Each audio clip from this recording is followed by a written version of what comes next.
She went in on a quiet Tuesday morning, the kind that feels forgettable even while you're living it. The clinic smelled like antiseptic and old magazines, and the TV in the waiting room played a muted morning show no one was watching. She was 24, healthy, focused on work, and, by her own careful choice, still a virgin.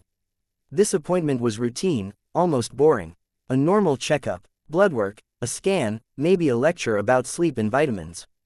She had no idea that when she walked back out into the sunlight, her life would already be splitting into a before and an after. Her name didn't matter at first. She was just another patient on a clipboard, another polite smile, another, "Yes, doctor." The nurse chatted about the weather. The doctor asked standard questions. Everything moved with the predictable rhythm of modern medicine, until it didn't. A pause, a longer look at the screen, a soft clearing of the throat, and then a sentence that didn't belong in her world. "You're pregnant." She laughed, not out of joy or fear, but confusion. It sounded like a joke told to the wrong person. She explained calmly, almost apologetically, that there must be a mistake. She had never been with anyone. Ever. The doctor didn't laugh back. Another test followed, then another. Numbers, images, silence. The room felt smaller, like the walls were leaning in to listen. It wasn't a mistake. The drive home blurred into traffic lights and radio static. Her hands shook on the steering wheel. She pulled over twice, just to breathe. How could something so impossible be true? She replayed every moment of the appointment, searching for the error. At home, she sat on her bed and stared at the wall until the sun dipped low enough to turn the room orange. Shock has a way of stretching time, of making minutes feel like hours and hours feel like nothing at all. Days passed, then weeks. Specialists got involved. Paperwork multiplied. Words like rare and extraordinary floated around her like balloons she was afraid to touch. There was talk of an unusual medical event, of procedures done months earlier for unrelated reasons, of consent forms written in language no one ever really reads. Nothing was simple. Nothing fit neatly into the stories she'd grown up hearing. Then came the call that changed the story again. The clinic needed her to come in. Immediately. She expected more tests, more jargon. What she got instead was a room full of serious faces and a name she recognized instantly, even though she had never met the man. A billionaire. A headline regular. Someone whose life played out on screens far bigger than hers. The doctors explained carefully, choosing each word like it might explode. Due to a catastrophic administrative failure, genetic material from a high-profile fertility case had been misrouted. Her body, healthy and receptive, had done what bodies do. The child she was carrying was his. At first, it sounded like a cruel prank. Then the documents came out. Then the legal team. Then the confidentiality agreements thicker than phone books. She was asked not to speak, not to post, not to tell anyone except a short list of approved people. Her world, once small and predictable, was suddenly guarded by lawyers and security personnel who addressed her with polite urgency. She went home that night and cried until she fell asleep. Not because of the money, or the fame, or the shock of it all, but because her life no longer felt like it belonged to her. Her body had become a battlefield of contracts and consequences. The first time she met him, it wasn't dramatic. No helicopters, no red carpet, just a private room, 2 chairs, and a man who looked older than his photos, tired in a way wealth couldn't fix.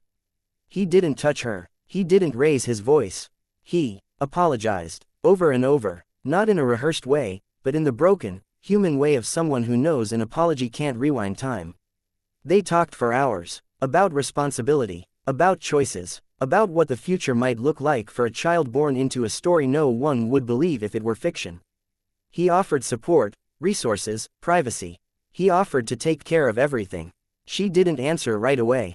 Pregnancy changed her slowly, then all at once. Her body shifted, her emotions sharpened. Strangers began to notice the curve beneath her sweaters. She quit her job quietly, moved apartments, learned to live without posting pictures, without texting freely, without explaining herself. Every ultrasound felt surreal. Every kick reminded her that this wasn't a headline, it was a human being. The media caught whispers anyway. They always do. Anonymous tips, blurry photos, wild theories. She became a rumor before she became a mother.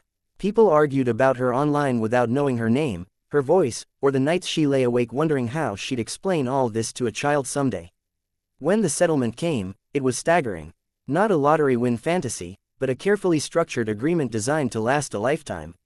Trusts, properties, education funds, security, more money than she had ever imagined, delivered without celebration. It didn't feel like winning. It felt like gravity, heavy, unavoidable. She moved again, this time into a house with quiet neighbors and high hedges. She took classes, read books, prepared not just for birth, but for scrutiny.